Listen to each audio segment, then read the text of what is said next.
Hai teman-teman yang berbahagia, berjumpa kembali dengan saya Dr. Andri, spesialis kedokteran jiwa dari Omni Hospital Alam Sutera Tangerang.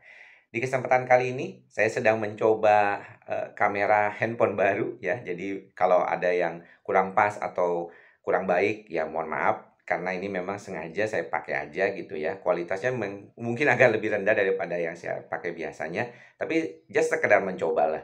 Mudah-mudahan bisa membantu juga saya dalam praktek dan edukasi gitu ya.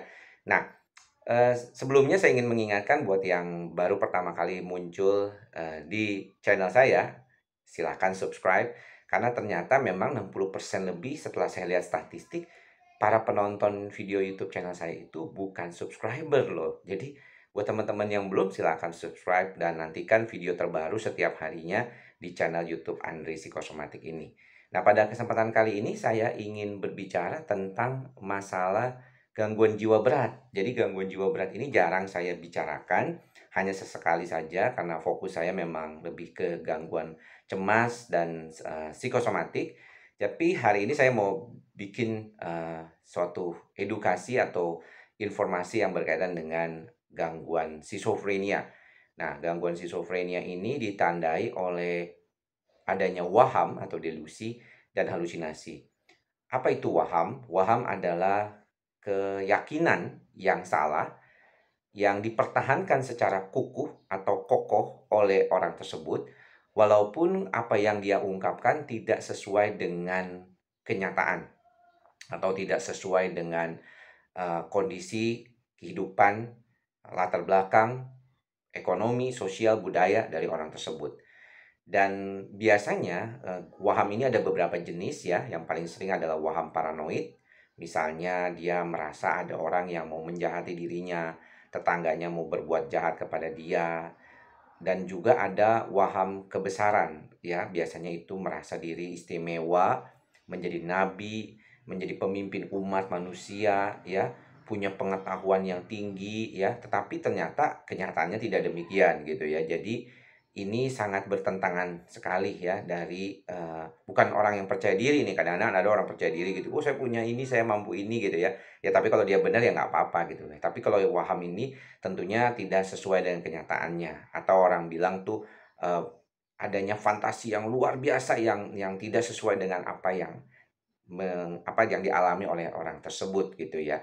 Dan kalau misalnya seringkali saya dengar di berbagai cerita teman-teman di Instagram maupun di media sosial lainnya, orang suka bicara tentang lu halu tuh katanya gitu ya. Kalau dia ngomongin hal-hal yang nggak sesuai dengan kenyataannya, mungkin dia juga sedang ngayal, sekarang disebutnya halu gitu. Padahal sebenarnya itu tidak demikian gitu ya, tidak benar. Istilah halu itu sebenarnya adalah istilah yang diperpendek dari halusinasi atau gangguan persepsi ya pada orang yang mengalami gangguan kejiwaan berat seperti salah satunya schizophrenia.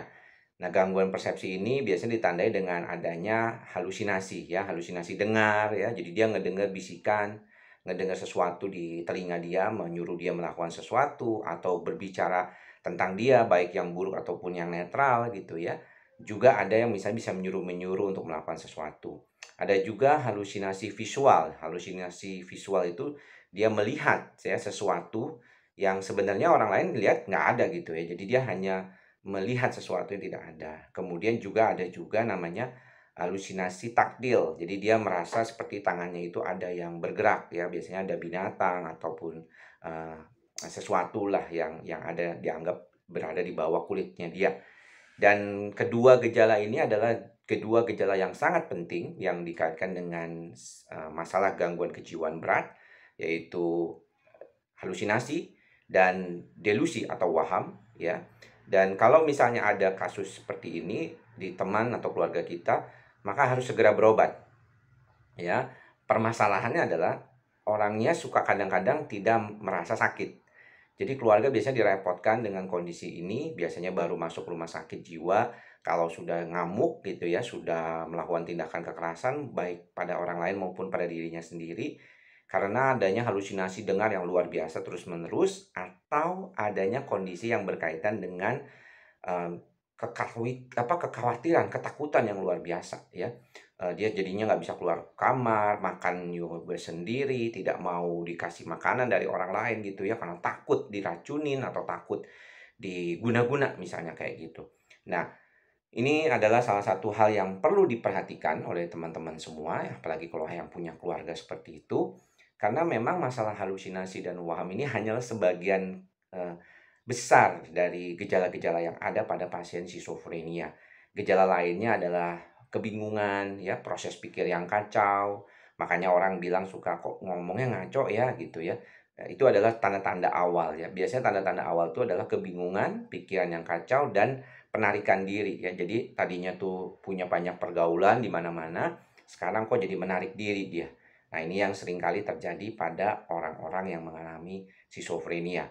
Ini penting untuk diperhatikan karena walaupun prevalensinya atau angka kejadiannya kecil ya, di Indonesia di bawah 1% ya. Jadi sebenarnya gangguan jiwa berat seperti skizofrenia itu tidak banyak dialami oleh orang lain. Lebih banyak gangguan cemas ya, hampir lebih dari 20% sampai 30% ya. Lebih banyak depresi. Psikotik atau skizofrenia ini nggak banyak, tetapi sangat menurunkan kualitas hidup orang tersebut dan mengganggu kehidupan baik dari dirinya dan juga orang lain yang ada di sekitar orang tersebut. Nah, ini bisa diterapi, bisa dikontrol dengan pengobatan, bisa sembuh dalam tanda kutip, artinya terkontrol obat. Memang harus makan obat dalam jangka waktu yang panjang. Biasanya orang yang mengalami gangguan ini bisa makan obat sampai seumur hidup ya.